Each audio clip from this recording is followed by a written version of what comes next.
Ready to go? Okay, go for it. All right. Top left, I have my solar switch, so on or off, pretty much I'm always going to leave this on. There's not too many cases where you need to shut this off. More so, it's for working on the system. You cannot work on the system when the power's flowing through it. You got to shut it down. Solar controller right here, again, you're not going to mess with this. This is automated. It's always doing its thing. Right now, it's displaying state of charge on the battery, which we can see is completely full. The red light right here indicates that the panels are receiving sunlight right now. So even though we're under a cover, there's still enough UV radiation coming in that it's picking up that, hey, I'm seeing sunlight right now. This light would turn on if the panels were charging the battery, but it will not charge the battery until it gets down to about 92% state of charge. Okay. So this and this, you're really not going to mess with. We covered our Xantrex battery button right here. The orange light right here kicks on if the battery reaches about 35% state of charge. It says, hey, you've got to plug me in, run the engine, something, you got to charge me back up. At 15% state of charge, the whole system shuts down in order to protect itself. Battery disconnect switch. It's a momentary rocker. I can rock it up in the use position or down in the store position, depending on what I'm doing with it. Am I using the coach or am I storing the coach? That's that separate LP switch I was telling you about. So you have one on the outside, one on the inside. These are lights right here, so motion sensor lights, which are around the vehicle, and then ground effects lights. So I have LED lights underneath the vehicle. I can turn those on. Can't really see it right now; it's a little too bright. And then Wi-Fi switch. So I do have a Wi-Fi Ranger built into the roof of the vehicle. If I put that in the on position, it's looking for any unsecured Wi-Fi. It captures that Wi-Fi signal, encrypts it, and then boosts it about 100 feet around the coach. Really, that's only if you are at a campsite. They're offering you free Wi-Fi, but you're kind of at the extent of the range on it. You can capture that signal and boost it just a little bit. I'll be honest with you though, hotspotting on your phone is way more effective. Xantrex inverter is right here. I'm going to touch that top button just so I can see this display screen right now. It's giving me a battery voltage of 13.6 and the battery charger is at float charge right now. I have alternating current coming into the coach. I have two legs that split off that. One goes to bypass and powers up my appliances inside here. The other one goes to the charge portion, is charging up the battery right now.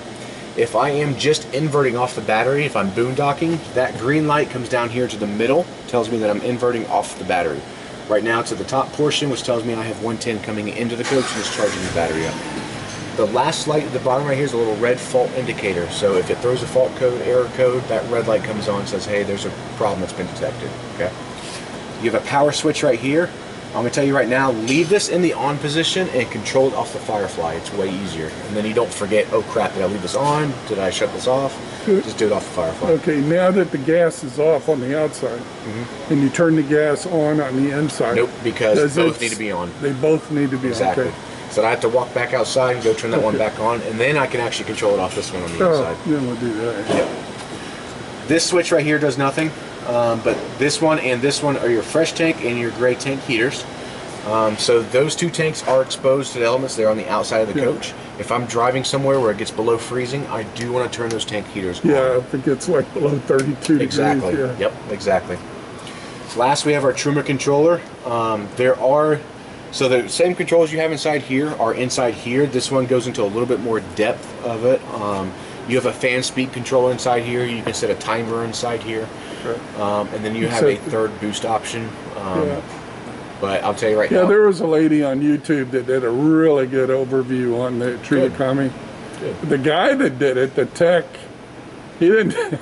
She did a really good job. She had the little things, and I'm like, wow, I can really understand what she's talking about. So. Awesome. Okay. So I'm not going to go too much depth on that. I will be honest with you though. The controls that are inside here on the Firefly are way easier to use than the controls on here. Sure. So I would recommend inverter controls and Truma controls. Just do it off the Firefly. Okay. All right, that's easy. And the refrigerator, turning it on and off? So long as the disconnect is on and your lithium switch is on, this has power going to it, okay? So it's automatically on? Yep, so long as the temperature control knob is in one of the used positions. Okay. If I spin that down to 0, it actually shuts the compressor off. Okay. All right, so the light would turn on because it still has power going to it, but the compressor's not working at that point. Okay. Freezer, there is no controller for it. It defaults down to, I believe it's 0 degrees. If you walk back here, inside the bathroom, if you want to get behind me so I can show you the controls on this panel, it might make it easier. All right.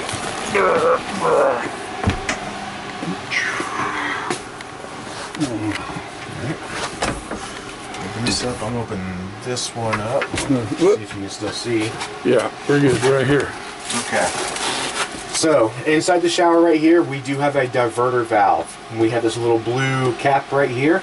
If I put this into divert mode with the water pump on and the hot water heater on, it will preheat my water. That way I'm not wasting any water going into the gray tank in order to get the hot water from the Truma system up to here. The water heater on and the water pump.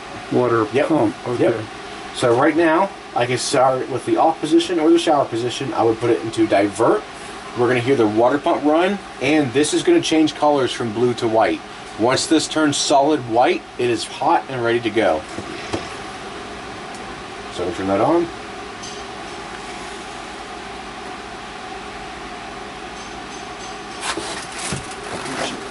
Helps if you actually have the water pump on.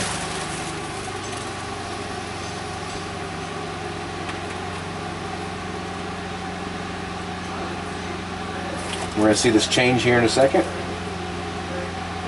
See it's starting to change color now? Yeah.